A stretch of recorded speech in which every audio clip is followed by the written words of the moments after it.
From political shifts and economic updates to viral social moments and trending pop culture, we've got you covered with all the information you need to stay ahead.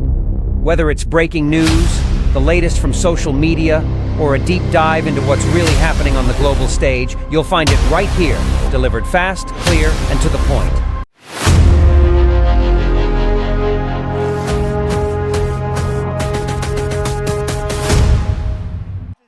Elon Musk at a Trump rally. Not your everyday headline, is it? Definitely not. And this wasn't just any rally either. We're talking Butler, Pennsylvania. Yeah. Just days after that attempt on the former president's life. Oh, right. The atmosphere had to be electric. And then into that steps Elon Musk, tech CEO extraordinaire at Trump's personal invitation. Wild. So we're diving into the transcript excerpt of this event, really trying to understand what Musk had to say. Yeah, what's he doing there? Well, it's interesting because it goes beyond just showing up, right? Musk clearly had something to say. And the way he starts his speech is, well, it's telling. He could have played it safe, kept things neutral. I mean, you'd think so, right? But instead, he goes straight into praising Trump's character. Specifically mentions his resilience after the assassination attempt. Interesting, trying to align himself with that image of Trump as a fighter. That's exactly what it seems like, right? Yeah. This guy who gets knocked down, but always gets back up. Very deliberate. And it really sets the tone for everything else he says, which, of course, brings us to the comment that really threw everyone off. Oh, you mean the Black MAGA thing? Yeah, the transcript literally says, wearing a black MAGA hat, make America great again. And then right after, Elon calls himself the Black MAGA. What do you even do with that? I mean, was he serious? Joking, trying to be provocative. It's impossible to tell, and that's probably the whole point. Absolutely. It's classic attention grabbing. Get people talking, spark a debate, and suddenly everyone's engaging with your message, even if they hate it. Right. You see it everywhere. Politics, marketing, even entertainment.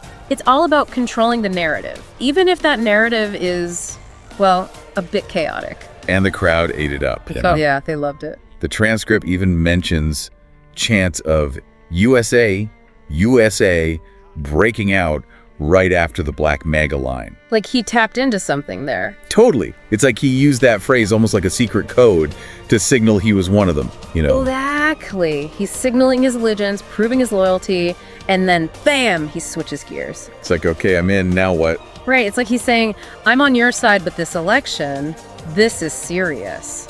And that's where we see those themes he keeps hitting. Okay, let's break down those themes. What's the big picture here? Well, the first one, the big one, is the election. It's not just important, it's everything. He's really laying it on thick, isn't he? Oh yeah, this is make or break, the fate of America hangs in the balance kind of stuff. Typical political rhetoric, but... But coming from Musk, it hits different. Exactly. This is the guy who's supposed to be taking us to Mars, and he's worried about who's running America. It's a powerful message. It's like that SpaceX motto, failure's not an option, Yeah. applied to politics. Exactly, and that leads right into his second point, which is all about protecting America, right? Free speech, Second Amendment, secure elections, all the big ones for Trump's base. And Musk knows exactly what he's doing there. Oh, absolutely. But he links it all together, right? It's not separate issues, it's all connected. You lose one, you lose them all, that kind of thinking. And that's where he brings up those 14 states without voter ID laws. That's a threat to democracy right there, he claimed. And that's his third point. We need action. He doesn't want people just angry, he wants them to do something about it. And that's where the whole voter registration drive comes in. Very strategic. Incredibly. He even calls out specific states. Georgia, Arizona, Pennsylvania. All swing states, by the way. Right. It's not random. And he even gives the registration deadlines. It's like a well-oiled machine. Like a military operation, He's identified the problem, broken it down, and now he's mobilizing his troops. That's Musk, the engineer, applied to politics. Time is running out, he's saying. We have to act now. Yeah, he's not messing around. It's all very calculated, very strategic. No, for sure. But it's more than just getting people registered, right? Yeah. He's crafting a narrative, building a whole movement. Yeah. And he's got backup. The transcript mentions Trump coming back on stage right after Musk finishes. Oh, really? Yeah, like he's picking up the baton, reinforcing those themes, that urgency. Interesting.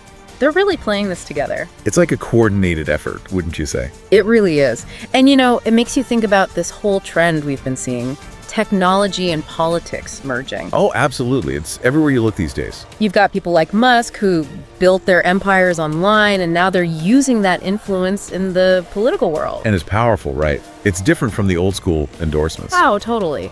It's not just about telling you who to vote for anymore. It's about shaping how you see the world. Yeah. What matters, what's at stake. Exactly. They tap into those anxieties we all have, make everything seem black and white, and then there they are, offering solutions. Like they're the heroes of the story they just told you. Exactly. It's a powerful strategy, and it's only going to become more common. So where does that leave us? That's the million-dollar question, isn't it? With tech and politics becoming more and more intertwined, what happens next? Right. Can we have a healthy democracy when algorithms and social media have so much power? And what about these tech figures, like Musk?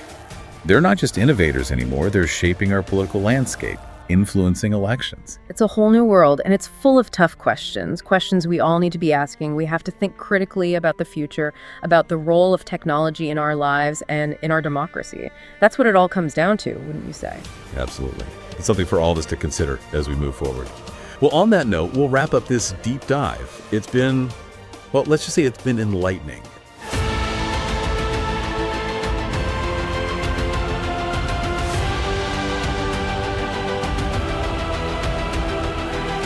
Thanks for watching, everyone. If you enjoyed this video, be sure to smash that like button. It helps the channel. And if you're new here or just haven't yet, hit that subscribe button so you don't miss any of our future content. Oh, and don't forget to ring the bell icon so you'll be the first to know when we drop something new. Trust me, you won't want to miss what's coming up.